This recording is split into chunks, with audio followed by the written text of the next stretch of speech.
In a small, forgotten border town, John Carter, a battle-hardened Marine veteran, faced a nightmare unlike any he'd experienced during his service. His son, Liam, once a bright and hopeful young man, had fallen prey to the deadly influence of a Mexican drug cartel that had steadily taken control of their community. The lawlessness, the fear, and the violence that had slowly crept into their town were now at their peak. Liam, overwhelmed by terror, returned home one night, bruised and broken, begging his father for help. He was caught in the cartel's grip and had no way out. Desperate to save his son and his town, John, a man who had always fought for his country, found himself powerless in the face of this new enemy. Knowing that local authorities and government agencies had failed to act, John resorted to the only avenue left, writing a heartfelt letter to the President of the United States. His plea was simple and urgent, asking for the President's intervention to free his son from the cartel's grasp and restore order to their community.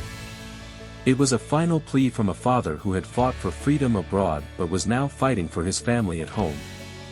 When the letter from John Carter reached President Donald Trump, it wasn't just another piece of correspondence. It was a cry for help that would spark a series of events that could change the fate of an entire town. Sitting in the Oval Office, surrounded by the weight of national security issues, President Trump knew that the situation at the southern border was dire. Crime, human trafficking, and cartel violence were wreaking havoc, and despite his administration's efforts to secure the border, the situation was worsening. However, the letter he received from John was unlike any report or briefing. It wasn't just statistics or policy, it was the desperate plea of a father who had fought for his country but now found his own son caught in a nightmare of violence and fear. As President Trump read the letter, he understood the magnitude of the situation. This wasn't just about fighting criminals across the border, it was about protecting the people within the United States, Americans who had once served in the military and now found themselves abandoned by the very systems meant to protect them. It became clear that this wasn't just a border crisis, it was an issue of national security, involving both criminal organizations and corrupt officials who were facilitating the cartel's operations from within. With a steely resolve, President Trump decided that this issue would no longer be ignored. He immediately ordered a full-scale investigation into the cartel's influence, and within hours, a plan was set into motion to dismantle the operation. His decision to act swiftly would soon lead to the liberation of a town, the destruction of a criminal network, and the redemption of a family caught in the crossfire. It was clear that this battle wasn't just for law and order, it was for the soul of the nation itself. The decision to take action was swift, and the operation to dismantle the cartel and restore order to the town was set into motion without hesitation. President Trump, knowing the stakes, made it clear that no stone would be left unturned. He summoned his top national security advisors and issued orders to mobilize military forces, the FBI, special task forces, and the DEA to tackle the cartel's stronghold head-on. The operation was not just about raiding a few houses or taking down a few criminals, it was a full-scale war against an entrenched network of cartels that had taken over not only the streets but the local institutions themselves. For years, these criminals had operated with impunity, their influence seeping into the local police and even the town's political leadership, corrupting everything they touched. As the plan took shape, it became clear that this was going to be a complex and dangerous mission. The cartels weren't just street thugs, they were well-organized, well-funded, and protected by corrupt officials at all levels. Special forces and the FBI would be deployed to infiltrate the town, posing as civilians to gather critical intelligence from the inside. Meanwhile, military helicopters would hover overhead, ready to provide backup and ensure that the operation stayed on track. The town, once ruled by fear and violence, was now the front line of a larger battle to reclaim the nation's borders. Linda Peterson, a former Special Forces operative, was brought in to assist with the operation. She had seen the worst humanity had to offer during her time in the military, and she wasn't about to let a group of criminals continue to destroy the lives of innocent Americans. As the strike teams moved in, she knew the stakes were high, not only for the families in the town but for the veterans like John Carter, who had fought for freedom overseas only to return home and face an enemy that had taken root inside their own country. The mission had a personal stake for her as well. She knew that this battle was bigger than any single operation. It was about sending a message to the American people that their safety, their families, and their communities would no longer be left at the mercy of criminals. The military, law enforcement, and intelligence agencies worked together seamlessly, following President Trump's directive to leave no room for negotiation. The cartels were to be wiped out, and those who had helped them would be held accountable. In a few short days, the town would go from being a symbol of fear to a beacon of hope, a testament to the power of unity, courage, and decisive leadership. The battle was about to begin, and with it, a new chapter in the fight to protect American values and secure the nation's future. As the intense operation to dismantle the cartel unfolded, one thing became clear: this wasn't just a military mission, it was a fight for the soul of a community, and the stakes were higher than anyone had initially realized. After the successful takedown of the cartel's operations, it became evident that the true battle was not over. For the citizens of this once-forgotten border town, the real work was just beginning. The violence had been quelled, but the trauma, the brokenness, and the fear still lingered. John Carter, a man who had fought for his country on distant battlefields, now realized that his fight didn't end with the liberation of his town, it was only just beginning. While the law enforcement and military worked tirelessly to restore order, John felt a deep sense of responsibility for those who had been caught in the crossfire of cartel control. Many veterans who had served their country were now returning home to find themselves lost, abandoned by the very system they had once fought to protect. These men and women, once strong and proud, now found themselves trapped in a cycle of hopelessness, unable to reintegrate into society. The government and its agencies had done their part in defeating the cartel, but John knew that it was up to people like him, people who had fought in wars and had experienced the devastating impacts of violence and despair, to pick up the pieces and help his fellow veterans find their way. That realization struck him hard, and John knew there was only one way forward. He couldn't sit back and wait for others to solve the problem. He had to take action. Inspired by the very same courage he had shown during his military service, he began to form a plan. He would build a place for veterans to reconnect, to find healing, and to rediscover their purpose. This wouldn't be a place of handouts, it would be a place of empowerment, where veterans could learn new skills, share their experiences, and support one another in their journey to reclaim their lives. This center would be a sanctuary for those who had fought on foreign battlefields but now found themselves fighting a war much closer to home. John wasn't doing this alone. The veterans who had survived the same brutal experiences were by his side, determined to help one another overcome the scars left by both war and the violence in their own town. They began rallying together, creating a strong network of support, one that went beyond just offering jobs or therapy. It was about creating a new family, a brotherhood that extended beyond military service, offering guidance and a renewed sense of purpose. For the first time in years, the town had hoped that they would not just survive but thrive. They had a chance to rebuild their lives, and for many of these men and women, it was the first glimmer of hope they had seen in a long time. John's vision began to take shape, and with the help of others, they created the John Carter Veteran Support Center. The center wasn't just a building, it was a beacon of resilience and unity. It became a place where veterans could come together, find new skills, get support, and most importantly, heal. As word spread throughout the town, people from all walks of life, veterans, at-risk youth, and their families, came to see what was happening. They began to believe in a future where fear no longer controlled their lives. The opening of the center was a momentous occasion for the town. It symbolized the power of community, the strength of people coming together to rebuild what had been lost. As John stood before the crowd, he spoke not just of the victories of the past but of the responsibility they all shared in shaping a new future. The past could not be undone, but the future was theirs to define. The mission wasn't just about ridding the town of cartels, it was about ridding the town of fear, hopelessness, and division. The center would stand as a reminder that no one in this town would ever have to fight alone again. The mission to free the small border town from the grip of the cartel was a success, but the work didn't stop there. As the dust settled and the town streets were cleared of cartel enforcers, one thing became clear: this was not just about dismantling a criminal network, it was about rebuilding lives and communities that had been devastated by years of lawlessness.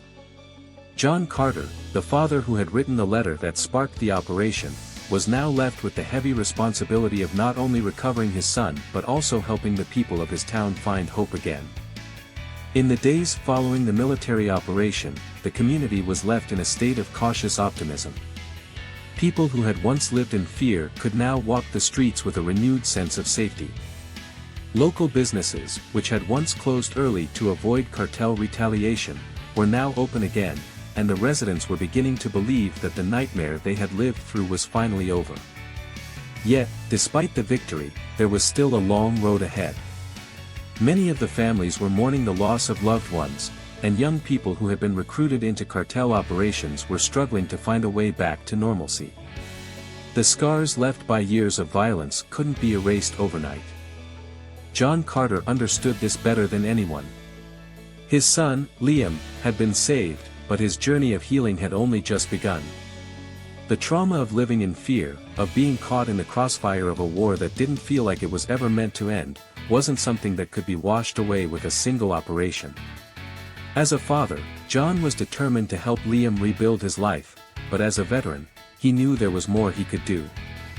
He had seen his fellow soldiers return home from distant wars only to face another battle, one of isolation, unemployment, and a lack of purpose. This was something that couldn't be solved by government intervention alone. The veterans needed something more, something that would give them a sense of purpose, a sense of community, and a reason to keep fighting. It was then that John had an epiphany. He realized that the fight to protect his son and his town wasn't over. He had fought on distant battlefields to protect his country, and now it was time for him to fight for his community. John, with the help of other veterans, decided to take matters into his own hands. They would create a support network, a place where veterans could find solace, guidance, and the tools to reintegrate into society. The town needed a place where soldiers could train, find purpose, and rebuild their lives. A place where they could share their experiences, their struggles, and their victories, knowing they weren't alone in their fight. Thus, the John Carter Veteran Support Center was born. It wasn't just a building, it was a symbol of resilience, of unity, and of the unshakable spirit of those who had fought for freedom and were now returning home to help others. The center would offer job training, counseling, and mentorship, giving veterans the tools to rebuild their futures. But perhaps more importantly, it would provide them with the sense of camaraderie and brotherhood that so many had lost when they returned from war. As John stood in front of the community, delivering a speech at the center's opening, he spoke not just to the veterans but to everyone in the town. He reminded them that while the battle against the cartel had been won, the real fight, the fight for their futures, was just beginning. They could no longer live in fear, and they could no longer rely solely on the government to fix everything. It was up to them to shape their own destiny, to reclaim their town, and to show that their community was stronger than any criminal force that sought to destroy it. The ripple effect of this message was immediate. As applause echoed through the crowd, John realized that this was the beginning of something much greater than a single victory. It was the birth of a new community, one built on courage, unity, and hope. After the operation to rid the town of the cartel's influence, the focus shifted from combat to reconstruction. The battle was won, but the real challenge had only just begun. While the cartel had been dismantled and order had been restored, the scars of the past still lingered. The town had lived in fear for years, with families torn apart by violence, and individuals struggling to regain their footing in a society that had left them behind.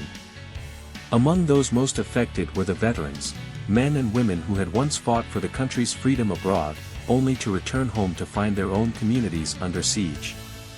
Many of them had seen firsthand the horrors of war and now faced a different kind of battle, one that didn't involve enemies on distant shores but the harsh realities of life in a town ravaged by cartel control and government corruption. John Carter, having fought both on foreign battlefields and now on the home front, understood this deeply. His own son, Liam, had been caught in the cartel's grip, and the experience had shaken him to his core. But John also knew that the fight for his son wasn't the end of the struggle. He had witnessed too many of his fellow soldiers return home from war only to be forgotten by the systems that should have supported them. The veterans in his town needed help, real help that went beyond government programs and bureaucratic red tape. They needed a place where they could rebuild their lives, find purpose again, and feel like they mattered. With the success of the operation fresh in everyone's minds, John realized that his town needed more than just physical security. It needed emotional and psychological healing, and most importantly, it needed hope. That's when he made the decision to take action. Inspired by the same sense of duty and responsibility that had driven him to enlist in the military, John decided to establish the John Carter Veteran Support Center. This center would be a sanctuary for those who had given so much for their country, only to come home to a life of struggle and neglect. The center would provide not only practical resources like job training and counseling but also a sense of community and brotherhood, something many veterans had lost over the years. The mission of the center was clear: to give veterans a sense of purpose, to help them reintegrate into civilian life, and to create a community where they could support each other. The road to recovery for many would be long, but for the first time, there was a place for them to turn to, a place where they could heal, find purpose, and once again be proud of the men and women they were. The center became more than just a building, it became a symbol of resilience, hope, and the unwavering strength of those who had fought for their country and now sought to rebuild their lives, not just for themselves but for the entire town. The battle was far from over, but this was a new beginning. As the dust settled and the town slowly began to rebuild, John Carter stood in a quiet moment of reflection. The fight to free the town from the cartel's grip had been brutal and intense, but the victory wasn't just about taking down criminals or reclaiming streets. It was about healing, about finding a way forward after years of fear and despair. For John, the mission wasn't over. He had freed his son, but the wounds left by the violence, the fear, and the abandonment ran deep within the community. The real battle, he realized, wasn't just about physical security, it was about restoring hope, rebuilding lives, and giving people a reason to believe in the future again. It was in this moment of reflection that John received a letter, one that would change the course of his mission once again. The letter wasn't from a politician or a government official. It came from the President of the United States, Donald Trump. In it, John was thanked for his courage and leadership, but it wasn't just a token of appreciation, it was a call to action. The president recognized that the work didn't end with the military operation, it was about ensuring that the community could thrive long after the dust had settled. Trump's message was clear: you've done something extraordinary, but now it's time to help others. This town can't just survive, it needs to thrive. The letter from President Trump was a powerful moment for John. It wasn't just a validation of his efforts, it was a challenge. It was a reminder that the mission to protect and serve his country didn't end with the uniform, it continued in every action he took to help others. Inspired by this, John committed himself fully to the next phase of the journey, ensuring that the town and the veterans had the support and resources they needed to not only heal but to rebuild and flourish for years to come. The battle might have been won, but the real work, the work of transformation, was just beginning.